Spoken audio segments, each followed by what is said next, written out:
In 2024, I almost doubled my mileage from the year before, going from an average of 36 kilometers a week up to an average of 69 kilometers a week. Nice. And I got better, a whole lot better actually. After more than 3 years with not a single PR, I finally managed to break through my plateau. I PR'd in every single distance I raced, and I ended the year by checking off a big goal of mine, which was to run a sub 34-minute 10K. Today, I want to tell you how I managed to pull off this drastic increase in volume, the effects it had on my fitness and my running times, and finally, if this is something you should try to do in 2025 to transform your running this year. To start off, I have to mention that this was never the goal from the get-go. I didn't plan this as some sort of fitness challenge just to make a YouTube video about it at the end. This was just the result of me actually trying to get better at the sport. And if you want to get better at running, it helps if you can run a whole lot. And I was also following a very balanced and intelligent training program. I'll tell you more about that in a bit. So it's not like I was just trying to maximize volume at the cost of everything else. It was just a byproduct of consistent and good training. So let's get into the changes I made, the lessons I learned from this year. But for this transformation to make sense, we have to put it in the right context. So let me tell you quickly about where I was at when I went into this year. So let's quickly rewind. In 2020, I had a fantastic running year and ended that with running my first sub 3-hour marathon. But after that, I took a break, shifted my training focus and started lifting weights a whole lot more.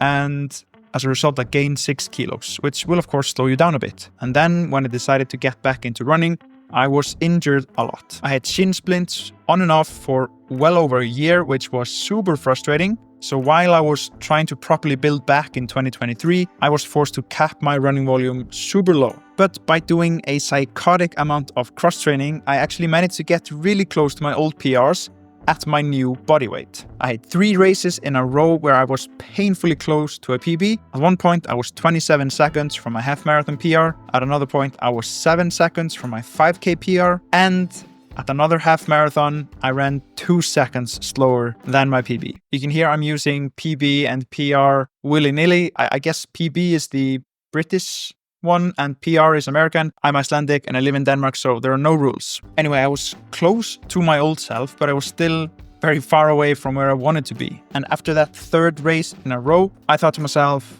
if nothing changes, then nothing changes. So I decided to get serious about this and put my absolute best effort towards improving and finally getting some PRs. And I made some changes.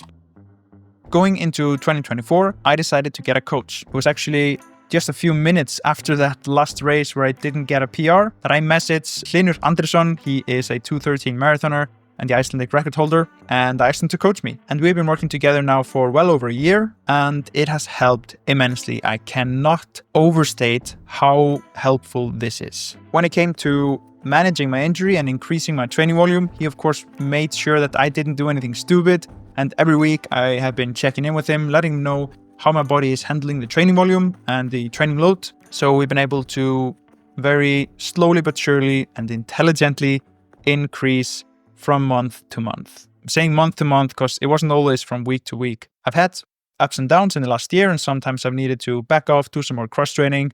But if you zoom out, it's been a very clear positive trajectory. The second change was that I started working with a physical therapist, and he advised me to do some exercises to strengthen the muscles and tendons in my lower leg so that I could handle more training volume. That helped a lot. While filming this, I'm actually having a little flare-up of this injury, and guess what? I've been lazy and I haven't been doing these exercises, so it's a great reminder for me. They do work. And the third thing that helped me run more was simply running more. And that sounds strange, so let me tell you what I mean. Your body adapts to the stress that you place on it, as long as it gets some proper rest and nutrition. And if you want to, let's say, run 60 kilometers a week, the best preparation for that is just to consistently run 55 kilometers a week, and so on and so on. And this cannot be ignored. I actually think that the longer you stay consistent, the lower your chances of injury become, as long as you're being smart, of course. So through these 3 things, getting a coach, working with a physical therapist to strengthen my body, and simply running consistently for a longer time, I managed to slowly but surely build up my volume. And in the, let's say, last few months of the year, I was running between 70 to 90 kilometers a week, which a year ago would have been a total dream outcome. And you might be thinking like, oh, slowly increasing your volume, going to a physical therapist, doing some preventative exercises. There's no secrets here. Like there's nothing that interesting. And that's exactly the point. If there were some hack to like double your training volume in 1 month, everyone would be doing it, but there isn't. But if you zoom out and you give yourself enough time, I think it's actually not that crazy to double your training volume in 1 year, especially if you are capped at lower volumes due to some constraint like injuries or inconsistent training. As your volume gets higher, the slower you can increase it.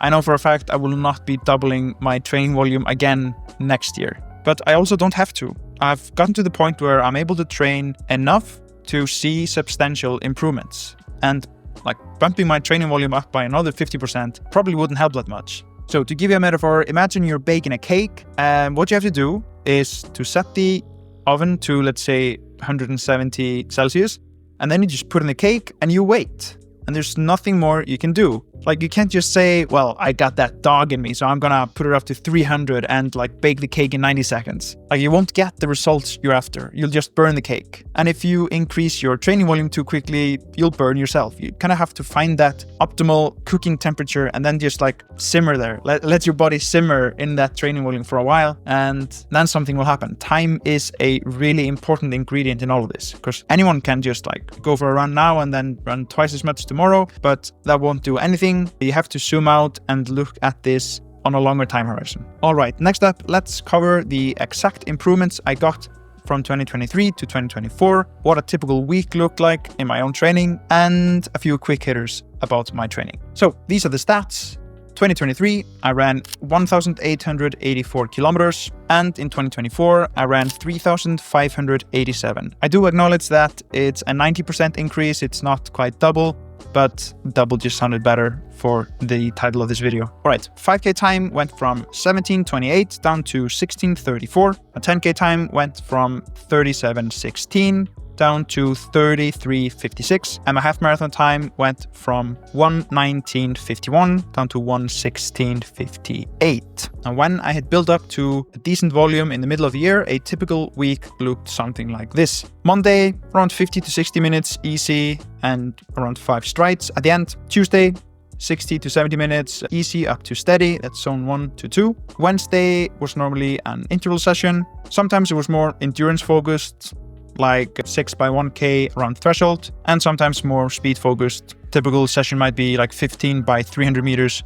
around 5K pace. Thursday, another easy run, or sometimes I did cross training when I needed to. Friday, rest, and Saturday, tempo session, so it would be a warm up plus around 30 minutes in zone 2 to 4. Sometimes it would be one progressive bout, sometimes broken up into 2 or 3 longer repetitions. And lastly, a slightly longer easy run, 75 to 90 minutes. A few quick hitters. Number 1, I almost never ran a workout so hard that I wanted to quit midway through. Number 2, I did around 10 to 20 strides each week, plus a ton of hill sprints. Number 3, I never ran longer than 90 minutes and rarely longer than 80 minutes. Number 4, I often did cross training instead of running when I was feeling some pain in my shins. And number 5, at least around 85% of my training was in zones 1 to 2. All right, let's wrap this up and ask ourselves, is this something you should do in the year 2025? Can you double your training volume? And my hot take is that you probably can. Of course, the context matters, but if you were something like me, you're injured and that was holding you back, if you can get over that injury, you're likely able to train way more. The same thing is like if you've been inconsistent, maybe you've only been training for like 5 or 6 months of the year. If you manage to train consistently for 9 or 10 months out of the year, you can like pretty easily double your training volume between years and still do it in a safe way. And this applies especially if you're running lower volume. Like if you ran an average of 15 kilometers a week last year, you can probably double it, like maybe even triple it in some cases. When you are running, let's say 10, 20, 30 kilometers a week, you can get so much from just adding easy volume. For example, if you're running 3 times a week, if you just add one like 20-minute easy run into your schedule, it can do a lot for you. Or you could like add 5 or 10 minutes here and there. As long as you're listening to your body, you're fueling well, you're doing strength training. I actually don't think you have to be super worried and like stick to 10% rule. Like, rules are there to be broken, and if you never try, you'll never know. Like, when I started working with my coach more than a year ago, I thought it was actually a really likely possibility that I would try to run more, I would just get injured and I would have to back out and try something different. But I tried and it worked. So you have to try. If you're always afraid of injuries and afraid of doing too much, like if you do that for 3 years, it might be worse than just going hard for a couple of months, like learning from your mistakes and then trying again. I'm not telling you to like run through injuries, never do that. But as long as you're feeling great, you're fueling great, you're strength training, I don't think you have to be that afraid. All right, thank you for watching. The next video, I plan to go to a lab and get my heart rate zones tested, compare that to the Garmin default zones and results from a Friel test I did myself. If that sounds interesting, you can subscribe to see the next video.